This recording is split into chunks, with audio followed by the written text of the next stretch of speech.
I saw that you actually write a wide variety of romance. Like this is Georgian. I know you have Sailor's Song, which you describe as a dark fairy tale fantasy romance. And you also have a Bavarian clockmaker, which takes us to a different culture. So, how do you decide which story you're writing and what the setting is going to be? I'm terrible at branding. I have way too many interests and it probably hurts me in the long run, but I can't stop.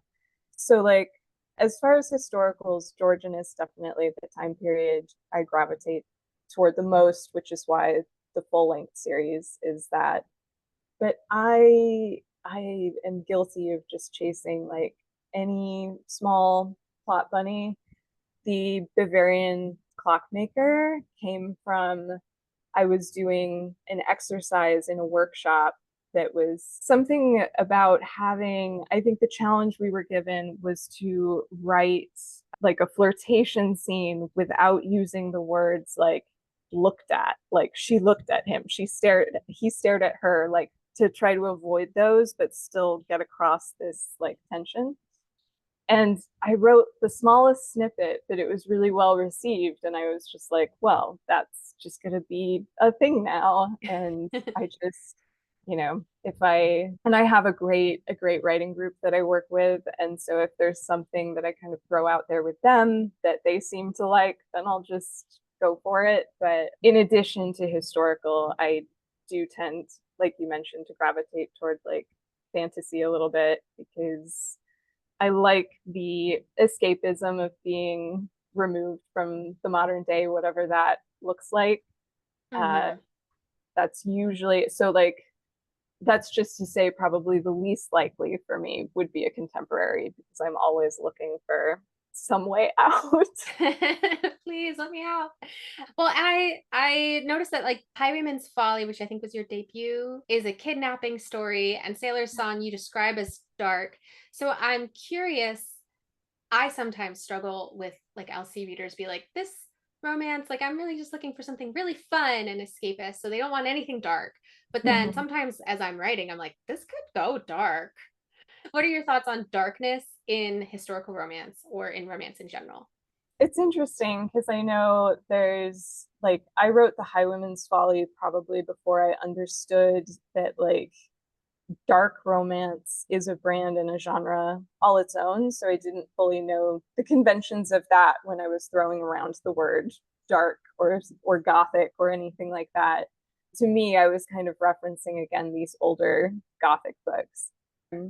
And I do like to explore that type of like I do like the angst. I think something I like to write is I like to like darkness. I completely understand why not everyone wants to read it. It's not something we like the dark moment or something like that. Dark Night of the Soul isn't something we always want in our real life romances. That's hard and sucks. But it's I'm really inspired by characters that are emotionally brave. So I like to put obstacles, very personal obstacles and challenges in front of mine in order to like make them do some sort of work and put out there a scenario where they're like, "Oh, this could never you could never get through this." And I take it almost like a dare to be like, "I'm going to earn it. They're going to earn it and they're going to get to that point." And I think and I certainly try to earn it. I'm sure I don't with every reader, but I think personally it can lead to really beautiful and rewarding endings. Absolutely. And so when you're writing in all these different subgenres, following little plot bunnies, but then also writing full length novels in British Georgian era, Mm-hmm. what's your research process for world building?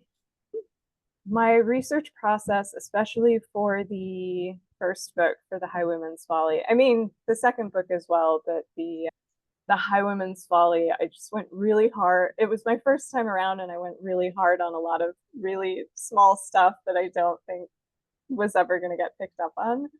Like I'll go to a lot of different sources. Something that I find really like regretful about a lot of conceptions that are out there about historical periods is like people saying that a character would not act a certain way, and it's like regardless of how rare it was, there was virtually always someone doing it, and I'm writing about the people that are doing it, especially in the context of this series that's about ruin. I'm writing about the people who are gonna be ostracized for the things that they do. And so you know, I will kind of do more of a follow my heart on that. But then I try to prop it up a lot with the world building. Georgian appealed to me partly because I used to be and still sort of am obsessed with the clothing of the time period. And so I already had like a basis with a lot of that, but I love a lot of primary sources, especially like paintings and stuff like that. Paintings, caricatures from the time. I reached out at one point for Highwayman's Folly to talk to a side saddle equestrian influencer because I needed to know if this scene that I had with somebody like running on a horse side saddle, if that was realistic or not. That's Um, amazing. And was it?